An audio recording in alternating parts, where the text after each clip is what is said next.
pagawa ng pabahay sa loob mismo ng Maynila. Ikaw na, Yorme! Hindi naman, ano lang, gusto ko lang malaman, baka mamaya mag-overclaim ako eh. I don't wanna claim such thing if it is not true.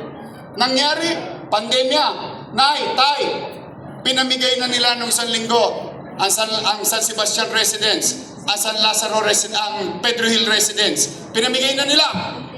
Ang sabi nila, sila ang may gawa. Pero yung perang inutang, ako may kasalanan. Yung resulta ng inutang, pinakinabangan ng utao, sila daw ang may gawa. Eh, matatanda na kayo. Alam niyo naman ang tama't mali. Oh, Nay, Tay, ginawa, Paseco Hospital. 3 years ago, in-inaugurate ko bago ko umalis. 3 years after, hindi pa rin bukas. Apo, kung may kakilala kayo sa Paseco, 3 taon na yung ospital, hindi pa nabubuksan. Doktora pa silang mag-asawa. Ito yan. Ako hindi doktor. Nay, Tay, tinayo. 10-story, fully air-conditioned, bagong ospital ng Maynila. May MRI machine. May CT scan machine. Nagtataka ako bakit hindi nagagamit ng mga tao sa Maynila ang MRI machine. Ano yan, drawing? You know how much is that? By the hundreds of millions. I'm telling you straight, this is not a cheap product. By the hundreds, very expensive. Why? Without proper diagnostic, no doctors can address your health needs. Nandiyan siya. Nay, Tay, ginawa, Almario Elementary School. 10-story. Ginawa, Manila COVID-19 Field Hospital. Done in 52 days, worth 300 million pesos. Dahil nagkakaubusan ng ospital sa St. Luke, sa UST, sa lahat, sa Maynila, printing-printe tayo. Bakit? Meron tayong sariling COVID hospital sa Luneta. Nay, Tay, ginawa Manila Science High School. Ginawa Albert Elementary School. 10-story, fully air-conditioned public school in Sampaloc. Nay, Tay, nung umalis ako, nangangalati na ang Magsaysay High School. 3 years after, kalahati pa rin ang Magsaysay High School. Nakikita nyo naman yan sa Espanya eh. Yorme! Saan mo kinuha yung pera na yan? Sagot, may putok ng ginto? Hindi! Bakit? Kailangan mong gawa ng paraan eh. Nangako ka sa utaw eh. Ginusto mong mag-mayor eh. Tapos maghahanap ka ng ituturo. Eh, tanong, Yorme, saan ka ba nangutang? Sa gobyerno. Ha? Ang labo mo naman kausap. Amerika nangutang.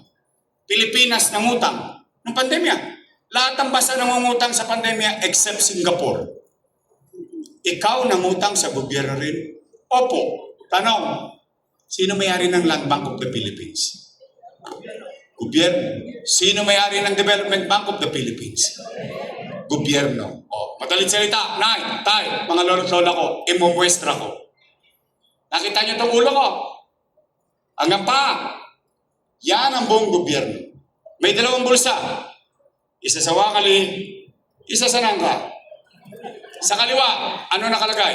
National Government Financial Institution. Ano na sa loob? Land Bank of the Philippines, Development Bank of the Philippines. Siksik-liglig umapaw pa pera ng bangko na pag-aari ng gobyerno at ng taong bayan. Sa kanan, City of Manila. Alaps. Wala. Nada. Anong ginawa ng ama ng Maynila?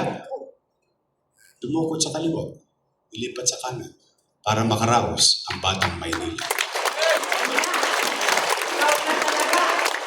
Tanong, sino nagpalitan ng pera? Gobyerno at gobyerno. Tama, mali? Sino nakinabang sa pera? Ayun daw ay mali. Mali daw yun. Mali daw yun. O di sige, sakyan natin yung sinasabi niya. Kung yun ay mali, edi mali din sila. Bakit? Kasama ko silang gumawa nun eh. Yun lang. Di ba? Sino ba ang vice mayor ko nun? Mali pala eh. Ba't nyo ko binigyan ng authority? Mali pala eh. Ba't nyo niretipika? Mali pala eh. Ba't nyo inaprobahan yung kontrata? Pero nung araw, makadamba sa food box, nakikidamba pa. Ngayon, mali. O ngayon, mga batang balik-balik. Real talk. Ito po ako sa harapan ninyo ngayon. Kung ako ay mali, hindi pa ako nyo ako sa krus. Pero paninindigan ko yung ginawa ko. Why?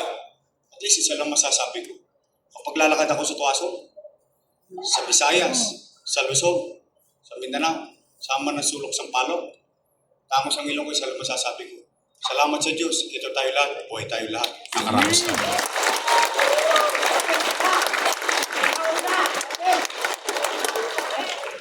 Kaya Nay, pwede ba makisuyo para uwihan na tayo? Ha? Halika na, uwi na tayo. Batang Quiapo na eh. Kasi malamang sa hindi, patatawag din kayo nun. Oh! Pwede ba ako magpasabi?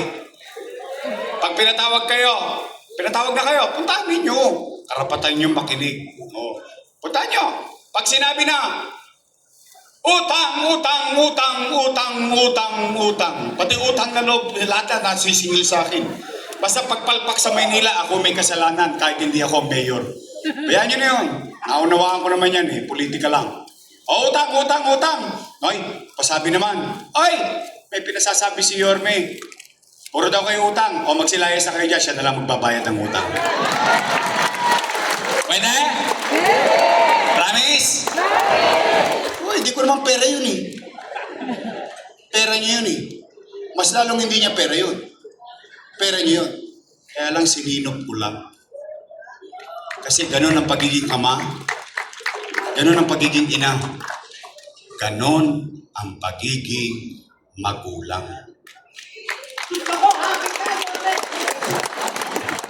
O kaya, ito na mahiwagang tanong sa maghapong ito. Ito na ang pinaka-importanting tanong. After everything said and done, ibig sabihin, matapos kong sabihin at gawin ang mga bagay-bagay sa Maynila at sa buhay nyo, gusto nyo pa po ba akong bumalik?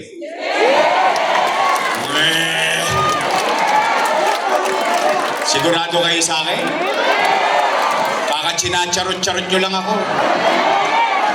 Hindi nga. Promise? Taas ka kamay na gusto ko bumalik. Promise? Pexman? Patay ba sila? Dinula. Ayaw ko kayo madisgrasya, kayo kausap ko. O sige na, tay. Pabalik na tayo. Ngayon, isa lang ang request ko. Pwede ba tulungan ninyo ako? Bakit? Gusto niyo ba bumalik yung mabilis na gobyerno? Kailangan ko ng kasama. And I'm being honest, lagi naman ako kwentas klara sa inyo eh.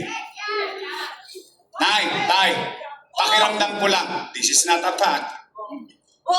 Based on my 27 years in public service and in governance. Pakiramdam ko lang ha, hindi ito factual.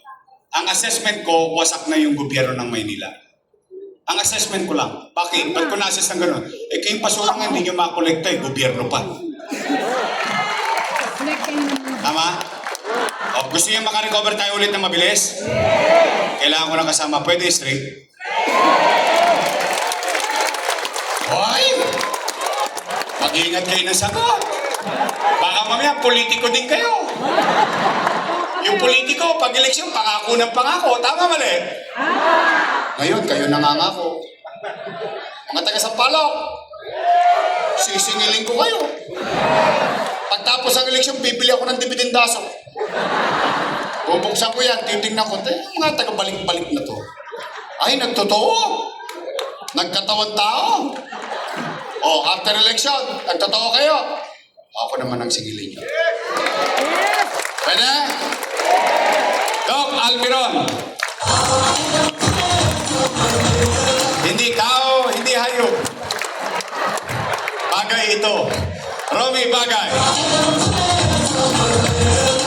Ang ating bunso sa 4, Eunice Castro. Ang abogada ng Sampaloc, Lady Quintos. Kung tayo may bunso, tayo may antigo. Rino Tolentino. Okay. Oh, sige, ingat kayo. Upo na kayo. Ah? Ano? Bombay? Kapag kagipin, O nga pala, may Bombay ako kasama. Pwede ba utangan to?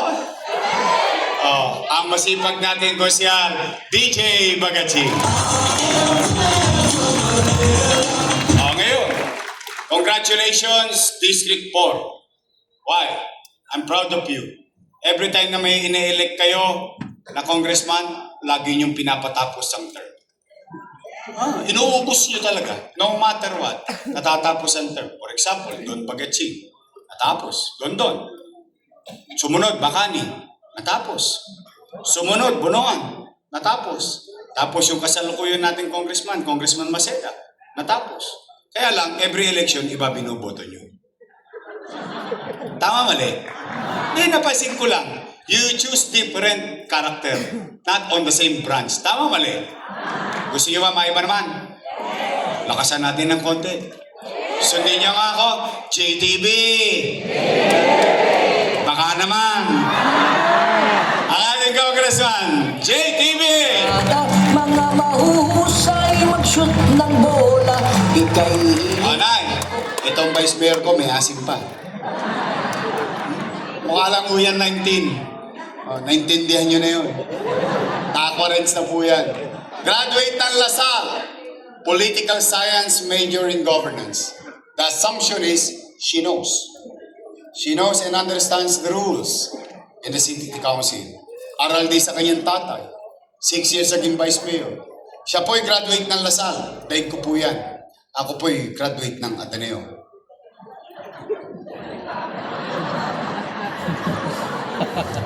Ateneo de Tondo. Ang ating Vice Mayor, Chief Achesa. Oh, na, straight? Naalala niyo pangalan nila? Eh baka na makalimutan yun, 96 Dias pa yan.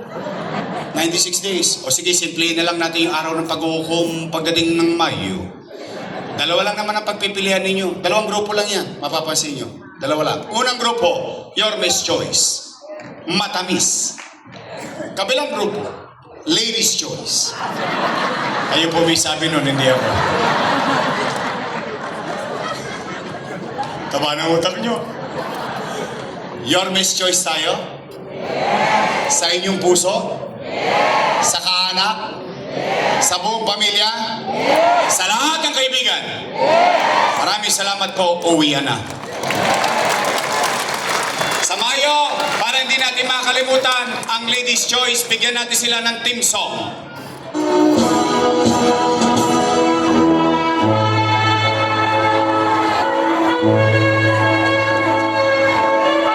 Pag-graduate na natin sila lahat. Tay, nakusumi ba kayo? Oh, maraming salamat. Mag-iingat kayo, ha? Mag-iingat kayo sa pag-uwi.